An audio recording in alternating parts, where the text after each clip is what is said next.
இன்றைக்கி நிறைய துணி இருந்தது, எல்லாத்தையும் மிஷினில் போட்டாச்சு. இதை ஃபஸ்ட்டு க்ளீன் பண்ணிடலான்னு இன்றைக்கி எழுந்ததும் துணியை தாங்க துவைச்சேன். அதுக்கப்புறம் இன்றைக்கி பூரியும் ஒட்டுக்க சட்னி, அதுக்கப்புறம் ஆனியன் பக்கோடா, இது 2 தான் செஞ்சேன்.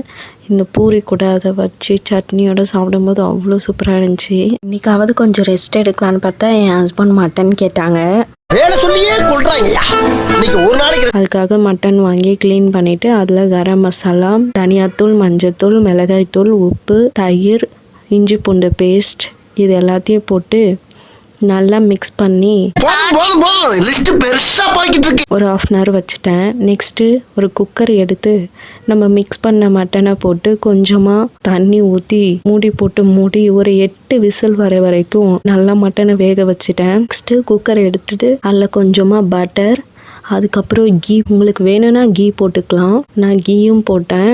அதுக்கப்புறம் ஆயில். என் ஹஸ்பண்ட் வேற என்ன இருக்கிற எல்லா எண்ணெயும் ஊற்றிடுவ போல இருக்கு அப்படின்னாரு. அதுக்கு நான் சொன்னேன்,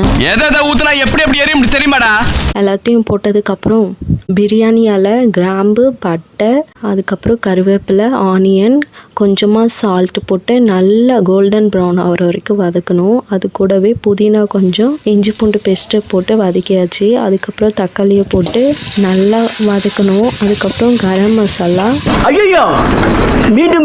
இன்னும் கொஞ்சம் காரத்துக்கு மிளகாய் தூள், உப்பெல்லாம் சேர்த்து நல்லா எண்ணெய் பிரிகிற வரைக்கும் வதக்கிட்டேன். அதுக்கப்புறம் வேக வச்ச மட்டனையும் சேர்த்து நல்லா வதக்கிடுங்க.